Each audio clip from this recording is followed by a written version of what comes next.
Good morning. Today we are going to study two important questions in spectroscopy, especially electronic spectroscopy. There are two important questions. One, why do electronic spectra give broad peak? Why electronic spectra give broad peak? Another question is, how are bond length vibrational frequencies of homonuclear diatomic molecules obtained? See, how are bond length vibrational frequencies of heteronuclear diatomic molecules obtained? We have already studied in microwave spectroscopy and IR spectroscopy.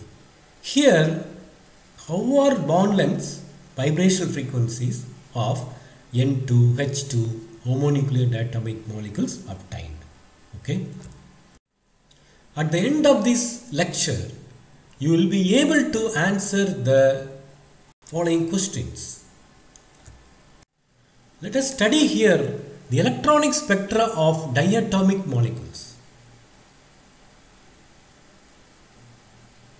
Born-Oppenheimer approximation is very important, is used to study the electronic spectra of diatomic molecules or polyatomic molecules. So what is Born-Oppenheimer approximation? It is very important. Using Born-Oppenheimer approximation, only the electronic spectra of diatomic molecules can be studied. Okay. So what is Born-Oppenheimer approximation? According to Born-Oppenheimer approximation, the total energy of the molecule is written as E total equal to E electronic energy, E vibrational energy, E rotational energy, translation energy. So the molecule is composed of the following energies. Each molecule consists of electronic energy, vibrational energy, rotational energy. They have vibrational motion, rotational motion, translation motion. Among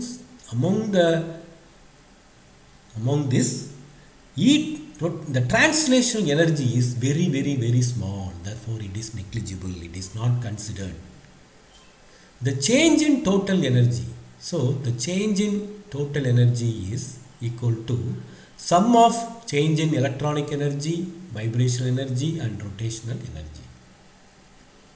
So according to when this is true, when this condition is true, according to Born-Oppenheimer approximation, the electronic energy, vibration energy, rotation energies are completely independent of each other. Why they are completely independent of each other? This is very important. See, this is it implies that this equation indicates that the electronic energies, vibrational energies, rotational energies are completely independent of each other because the electronic energy is very much larger than vibrational energy. So it does not affect this. The electronic energies, we will see one diagram, the next slide you will understand. The electronic energy is so high, therefore it won't affect. Similarly, the vibrational energy is so high, it won't affect the rotational vibrational energy. Because of this, we'll see the electronic energy levels, vibrational energy levels, rotational energy levels are shown here. You see here, the change in electronic energy is 1000 times greater than vibrational energy. Similarly, the change in delta E, the change in vibrational energy is 1000 times greater than rotational energy. Therefore, the change in electronic energy, you see, is very much greater than change in vibrational energy, which in turn is very much greater than rotational energy. So the change in electronic energy is approximately equal to 1000 times, see, 1000 times delta E vibrational. Similarly, delta E vibrational is approximately 1000 times change in rotational energy, or this electronic energy, change in electronic energy is 10 power 6 times greater than rotational energy. So during, for example, you have electronic transition. Within this there will be vibrational transition, okay, vibrational transition, and also rotational transition. Within vibrational you will have rotational. So during electronic transition, both vibrational rotational transitions are also occur. Okay, for example, here this is the ground state, this is the excited state. Okay, the electron can go from ground state to excited state, and also it can go from nu equal to 0 to nu equal to 0, excited state 0, nu equal to 1, nu equal to 2, nu equal to 3. Therefore, during electronic transition, it is accompanied by electronic transitions are accompanied by rotational and vibrational transitions. The electronic transition is always accompanied by vibration, because there are vibration levels within the electronic energy level. Rotational levels are also within the vibration. Within the vibration level there will be rotational level. Vibration levels, see these vibration levels within the electronic level gives vibrational course structure called progression. What is called vibrational course structure? Because of vibrational levels within electronic level gives vibrational course structure. Okay, and rotational transitions, similarly rotational transitions within rotational levels within electronic or vibrational energy levels, it leads to rotational fine structure. It leads to is called rotational fine structure. Because of this, you see, the electronic spectra are usually very broad. This question is often asked, why the electronic spectra are very broad? Because of coarse structure and rotational fine structures. So now we are able to answer why homonuclear diatomic molecules, why only homonuclear diatomic molecules such as hydrogen, nitrogen, etc. do not exhibit rotational microwave spectrum or vibrational spectra. Why they do not exhibit microwave and IR spectra? What is the reason? We'll see now. Because homonuclear diatomic molecules do not have permanent dipole moment because of symmetric electron distribution, symmetric electronic cloud. Whereas in HCl, heteronuclear diatomic molecule, mu not equal to 0, it will have permanent dipole moment because of partial negative charge and partial positive charge. HCl molecule, HBr molecule, NO molecule, CO molecule, heteronuclear diatomic molecules, they have permanent dipole moment, so microwave active. But homonuclear diatomic molecules are microwave inactive because of dipole moment equal to 0. Okay, for homonuclear diatomic molecules, they don't have change in dipole moment during molecular vibrations. See, during oscillation or molecular vibrations, there should be change in dipole moment, d mu divided by dr, coordinate r coordinate equal to not equal to 0.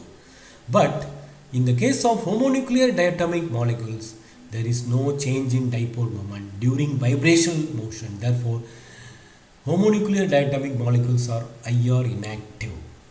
Okay.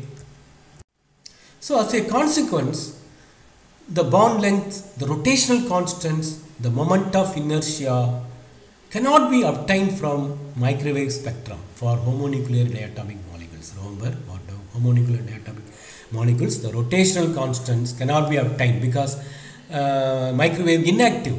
Similarly, vibrational frequencies, force constant, bond order from IR spectra cannot be obtained for homonuclear diatomic molecule. Then how do you obtain?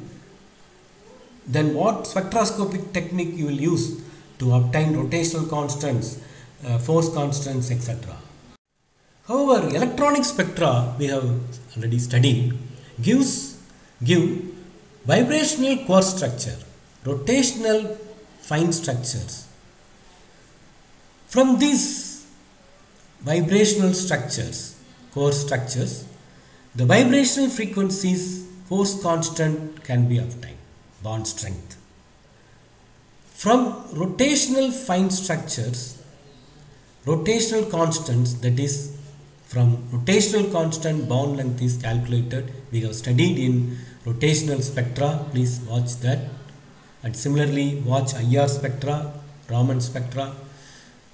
So see, homonuclear diatomic molecules are IR inactive, Raman microwave inactive.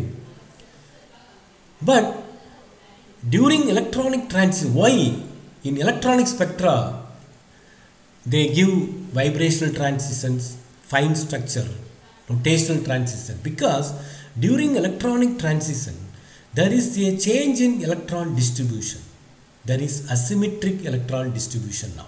See, due to electronic transition there is asymmetric electron distribution. Therefore, the molecule will have dipole moment, and also there will be change in dipole moment during vibrational motion. Therefore, the rotational constants, the vibrational constants, vibrational frequencies can be obtained from the electronic spectra of diatomic molecules. These are the questions you please answer after listening this lecture. Define and explain. You will be able to answer the following questions after carefully listening and understanding the lecture. Define and explain Born-Oppenheimer approximation. Why do electronic spectra show very broad peaks? What is the reason for N2 microwave inactive? Why are homonuclear diatomic molecules or IR inactive? Because there is no change in dipole moment. Bond length is obtained using dash spectra. For homonuclear diatomic molecule, bond length is obtained using electronic spectra. Remember, bond length for heteronuclear diatomic molecule means it is obtained by using both rotational spectra and electronic spectra. Force constants are obtained from for homonuclear diatomic molecule electronic spectra only. So listen very carefully, and this is very commonly asked CSIR, GATE, even IIT JAM in any competitive exams. So force constants for homonuclear diatomic molecules are obtained from electronic spectra. Okay, thank you for watching.